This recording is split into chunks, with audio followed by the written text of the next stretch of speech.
বিদ্যালয় সামাজিক একটি গুরুত্বপূর্ণ প্রতিষ্ঠান, যে প্রতিষ্ঠানে আমাদেরকে বিভিন্ন জিনিস শেখানো হয়। হ্যাঁ, আমি বলছি আমার অধ্যয়নরত বিদ্যালয় কালীগঞ্জ করিমউদ্দিন পাবলিক পাইলট উচ্চ বিদ্যালয়ের কথা।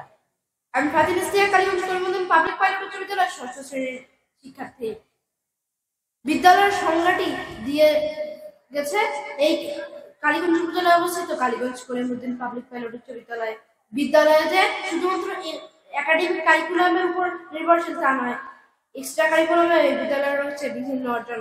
ইন্দোনেশিয়ায় অনুষ্ঠিত ইংলিশ অলিম্পিকে এই বিদ্যালয়ের 2 কৃতি শিক্ষার্থী পার্টিসিপেট করে এবং যার মধ্যে একজন অক্টো ফাইনালের জন্য নির্বাচিত হয়। এই বিদ্যালয়ে কুইজিং, ডিবেটিং, স্পোর্টস সহ আরো অনেক বিষয়ে বিভিন্ন রকম অ্যাচিভমেন্ট আছে। আমার এই বিদ্যালয়ে এক্সপেরিয়েন্স তেমন একটি নেই।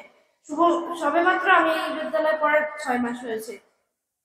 সবার মতো আমি হয়তো বেশি করে কিছু বলতে পারবো না, কিন্তু আমি এই বিদ্যালয়ে পেয়েছি আমার সুপ্ত প্রতিভাকে বিল্ড করার মতো একটি platform. KP is not a school, this is a extra curriculum education platform. আমি এই বিদ্যালয়ে পড়তে পেরে নিজেকে ধন্য মনে করি। ধন্যবাদ সবাইকে।